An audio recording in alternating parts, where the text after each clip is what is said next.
half of it was spent on drugs, women and alcohol, and the other half I just wasted. It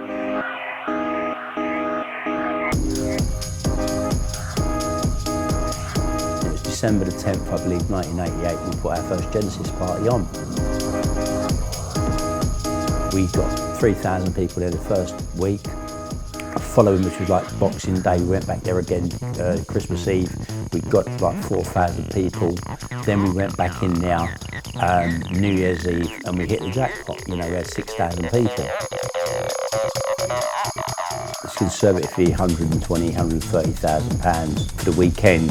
In today's rate of inflation, that could probably be looked at as maybe £250,000 a week. People wanted to party, and Pritchard made it happen.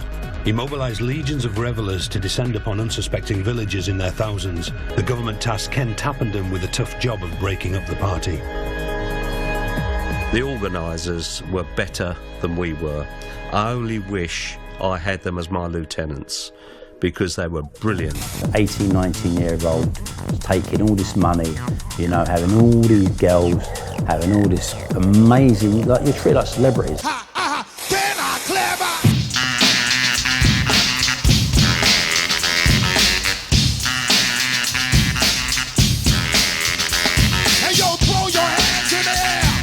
Andrew is no stranger to running complex operations. He made his name in the music industry, promoting A-list artists and staging major music events.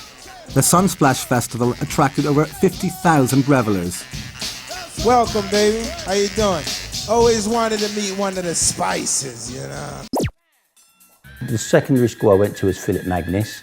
It was can be described as the breeding ground for criminals, like you have Oxford or Cambridge, where barristers and, you know, lawyers go to. Philip Magnus basically managed to breed some of Britain's most notorious criminals. He bunked off every single day, building speaker boxes, amplifiers, buying records. And by the time I was about 16 years old, I found myself actually putting on my own events. What we'd done was quite illegal, because we'd go into squats or properties, make a makeshift bar, buy alcohol, sell alcohol with, of course, no licence, and put on events and charge people £3 admission. That was the route I knew I was going to go on. I loved music at that point, and I knew I could make money out of being involved in the music industry. For more information and the information hotline, please stay tuned. Genesis Live and Kick It. The raves were a moment in time, and as they died out, Andrew turned to smuggling. His luck ran out when he was caught meeting half a ton of cocaine with a street value of £100 million. Customs officers say they've seized over half a ton of cocaine in a shipment of coconuts from Guyana. 6 men were arrested in the operation in East London last night. The drugs have a street value of £100 million.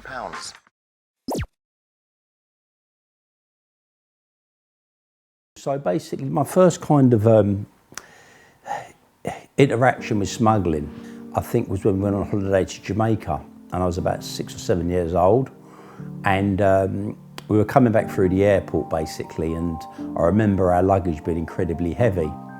And when we got through customs and got home, I remember Mum and Dad taking out the 2 suitcases and opening them, and they were full of bottles of white rum, which was normal practice because people would smuggle food through, things like that, because, you know, it's something you wanted. I had extended family basically who were high-level smugglers, and they kind of were able to give me the protection that I needed, and the access to gateways, to the docks, and the introductions to all the major sort of players. How it works is very simple. Customs officers are paid, flag a container so as they secure it, so as no one else can trouble it. It's held by their team, passes through X-ray, which their men work on the X-ray, and it's released, and that's how it's done. We had a large importation arrive, and the customs officers who we had paid off, who were working for us, who were supposed to clear the containers, did what they were paid to do, but another team of police officers had one of my associates under surveillance. So they rocked up at the wharf after something they'd heard on a phone tap and started pulling open containers that had already been cleared. Customs claim that Andrew's arrest was the result of months of international undercover and surveillance work, codenamed Operation Cyprus. They had tracked the container for months through the Caribbean, monitoring all those they thought were involved in the smuggling operation. In London, they were on to Andrew Pritchard and his associates, trying to anticipate when they would move. When Andrew came to meet the consignment, Customs made their move. He was caught red-handed, just outside the market. It seemed this was a cut and dry case. Hands up, I'm a smuggler. You know, I'm not going to turn and say I'm not. I'm a villain. I smuggle containers. It's what I do. I'm not a drug smuggler. From the beginning, it was always about smuggling cigars. The prosecution said you were a mastermind, a fixer. Prosecution say I was going to be taking my cocaine. According to them, to have pressed, to double the amount of it. Oh yeah, they say not only did I organise it all, they said I also was responsible for distributing it as well. A lot for one man to do, isn't it?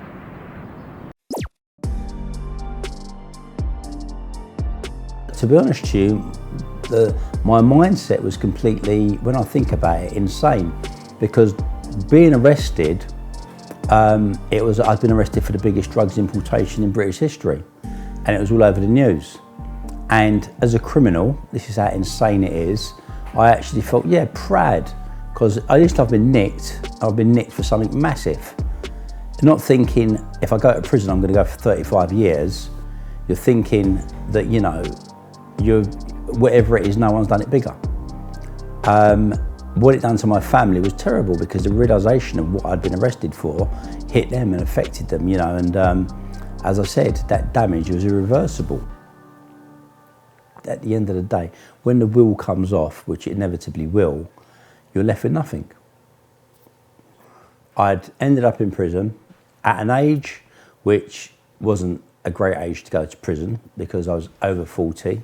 So I kicked myself for that, but you know, it was a bittersweet situation because what I took from this sentence was that I was able to really reflect on what I'd done, you know, and I looked at it, I'd never thought before I was destroying lives, but I thought to myself, I've destroyed thousands of lives here, but doing what I was doing for all these years and getting away with it, the consequences of all the people who became drug addicts, the destruction they had on their families, you know, and everybody else in that chain, you know, and the wider parameter that had suffered because of me wanting to live a great lifestyle, you know, these people were living lives of misery. And I'd come to a realisation with that and I wanted to do something about it. And for the first time, I can honestly say I actually decided to change.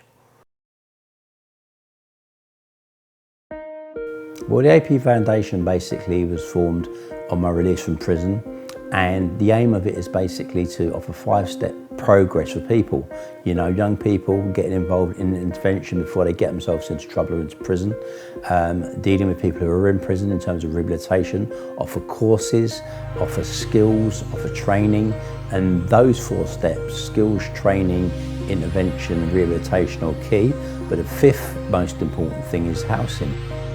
You know, where you're put. Are you put back on the same estate where you're just coming from to mix with the same people to get back into the same problems? No. You know, the change needs to be made now. My hopes and aspirations are basically to make a difference. If you can change one life, it's an accomplishment. Because everyone deserves a second chance in life, because everyone and anyone can make a mistake, and sometimes you can make a mistake more than once.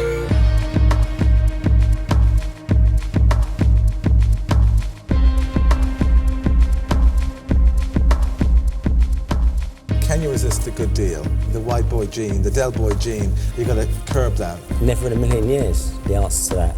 Of course I'm up for a deal, you know, but choosing more selectively next time, I think. I've lived my life the way I've lived my life. I've lived my life my way. We've got to take the sweets with the sours. Every experience, everything I've done in my life, I've done, it's happened, and I won't close the curtain of it. I've had an amazing life, I've had a great life. You know, I've had the greatest highs and I've had the lowest lows. But what I've got behind me is experience, and with experience you're able to talk to people who maybe are misguided or maybe can be influenced.